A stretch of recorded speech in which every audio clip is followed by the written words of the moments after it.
Have you ever wondered about the power of divine protection? Today we delve into the heart of Psalm 91, a passage that paints a vivid picture of God's unyielding safeguard and reassurance in times of distress. Let's commence with verse 1. He who dwells in the secret place of the Most High shall abide under the shadow of the Almighty.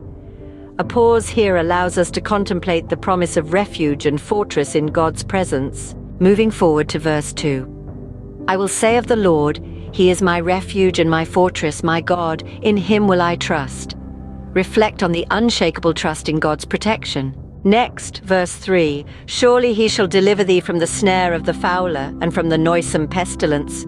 A moment's silence to ponder on God's deliverance from the traps and diseases that plague us. Verse 4 reads, He shall cover thee with His feathers, and under His wings shalt thou trust. His truth shall be thy shield and buckler. Reflect on the metaphor of God as a protective bird, His truth serving as our defense. Proceeding to verse 5, Thou shalt not be afraid for the terror by night, nor for the arrow that flieth by day. Pause and consider God's promise of fearlessness against nighttime terror and daytime danger. Now verse 6, Nor for the pestilence that walketh in darkness, nor for the destruction that wasteth at noonday. Reflect on the assurance of safety against unseen threats and sudden ruin. Verse 7 follows, 1,000 shall fall at thy side, and 10,000 at thy right hand, but it shall not come nigh thee. Contemplate the magnitude of God's protection amidst chaos. In verse 8, Only with thine eyes shalt thou behold and see the reward of the wicked. Pause and consider the promise of witnessing the consequences of wickedness, yet remaining untouched. Verse 9 reads, Because thou hast made the Lord, which is my refuge, even the Most High, thy habitation. Reflect on the security that comes with making the Lord your dwelling place. On to verse 10. There shall no evil befall thee, neither shall any plague come nigh thy dwelling. A moment's silence to ponder on the promise of safety against evil and disease. Verse 11 says, For he shall give his angels charge over thee to keep thee in all thy ways. Consider the divine assignment of angels to guard and guide. Verse 12 reads, They shall bear thee up in their hands, lest thou dash thy foot against a stone. Reflect on the promise of angelic protection against physical harm.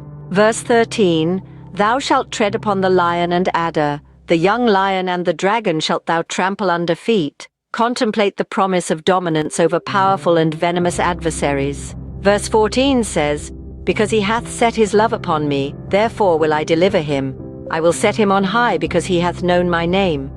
Reflect on the promise of deliverance and exaltation for those who love and know God. In verse 15, He shall call upon me, and I will answer him. I will be with him in trouble. I will deliver him and honor him. A pause here to ponder on God's promise of response, presence, deliverance, and honor. Finally, verse 16. With long life will I satisfy him and show him my salvation. Reflect on the promise of a satisfying long life and the revelation of salvation. In summary, Psalm 91 is a profound testament to God's protective love and enduring promises.